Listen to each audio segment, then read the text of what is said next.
मैं गुनाह ऐसे करती हूँ जैसे वो देख नहीं रहा।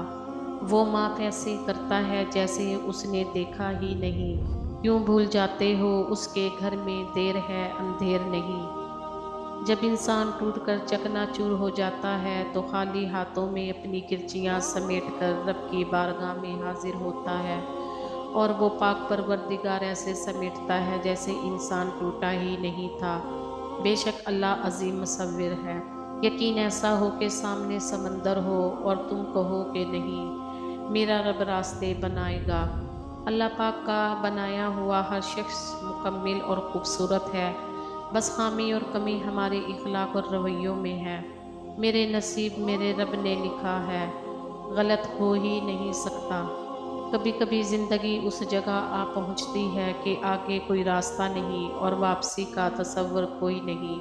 फिर मुअज्जिज़े दुआ होते हैं और फिर कुन फयाकून से तकदीर बदल जाती है। बस सब्र और अल्लाह पे भरोसे ज़रूरी है। वीरान दिल का इलाज कुरान पाक है। कुरान शफा है, कुरान रहमत है सिर्फ मोमिनों के लिए। सुनो क्यों होते हो इतना परेशान, हमारा अल्लाह बहुत बड़ा मेहरबान है।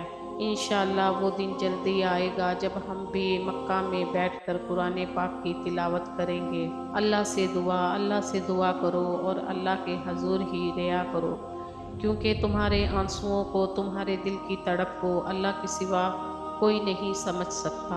अपने रब के सिवा हमेशा खुश रहने का मतलब ये नहीं कि सब ठीक है। इसका मतलब ये है कि मैंने फैसला कर लिया है कि अपने रब के सिवा अपने दुख किसी को नहीं दिखाने।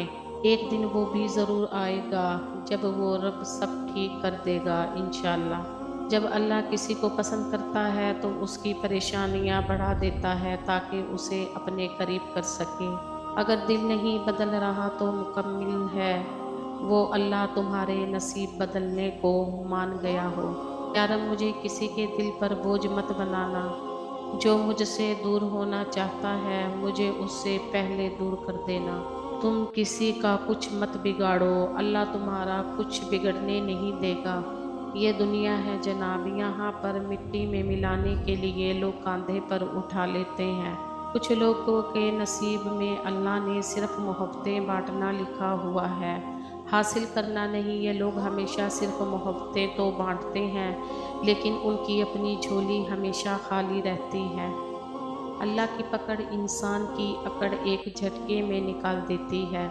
जिस दिन तुम अल्लाह के हजूर पेश किए जाओगे उस रोज़ तुम्हारी कोई बात पोशीदा ना रहेगी।